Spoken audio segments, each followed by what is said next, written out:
Hello everyone. In this video, we are going to discuss about modeling of mechanical and electrical systems. So here specifically, we'll see how to model a mechanical system. Normally, what does mean by modeling? So modeling a system is nothing but we are going to represent a physical system in a mathematical equation so that it will be used for analyzing purpose. We can analyze it, how it will be working in future. It will be used for analyzing purpose. That is the purpose of modeling. Okay. So we'll start with this. It's used maximum used in control systems. The systems to get the desired output by controlling the output. Okay.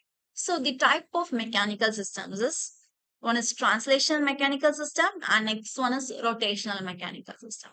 So the translation mechanical system is nothing but the systems that moves in a straight line. Listen, the translation mechanical system is a mechanical system that moves in a straight line. And the rotational mechanical system are the systems which rotates. The mechanical systems which rotates. Okay.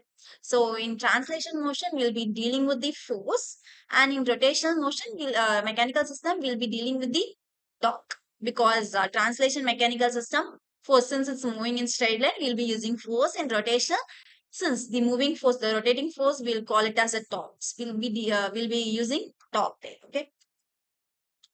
And so the translation mechanical system has three basic elements.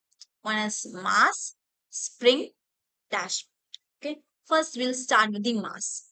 So it is a property of body which stores the kinetic energy.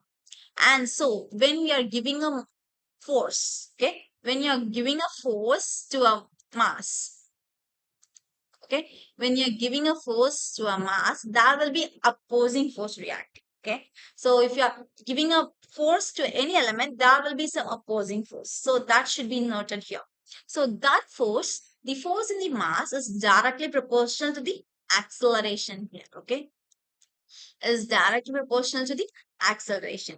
So thus the acceleration we can write it as double differentiation of a displacement. Okay, so the acceleration is nothing but you're differentiating double times the displacement. Okay, and so in the force of mass, you can write it as so m. When you're removing the proportionality constants, proportionality sign, there will be a constant. We'll call it as a proportionality constant. That constant we'll be writing here as m. So the proportionality constant of mass is m. So in place of uh, F, that is a mass or a force of mass, we'll be writing like this. Okay. Next the component is spring. For spring, is the element which stores potential energy here. Okay. So this force, when you're applying force to a spring, it will be directly proportional to the displacement. Sorry, it's directly proportional to the displacement. So here also, when you're applying, when you're, for example, when you're pulling a spring, and you're releasing it, there will be a force, right? That force we'll be calling it as opposing force here. So that force is here is displacement. The opposing force here is displacement. That is denoted as x here. Okay.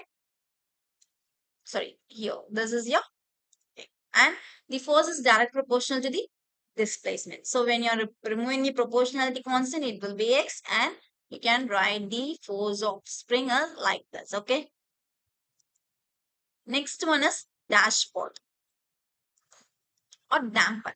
So here it's is directly proportional to the velocity. Here the dashpot or damper is directly proportional to the force applied of dashpot is directly proportional to the velocity.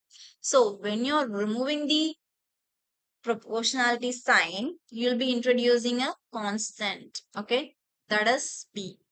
Okay, you'll be introducing a constant. How you velocity is nothing but rate of change of displacement. We'll be calling it as velocity. So we are writing rate of change of displacement here. Okay, and the rate of change of velocity is acceleration.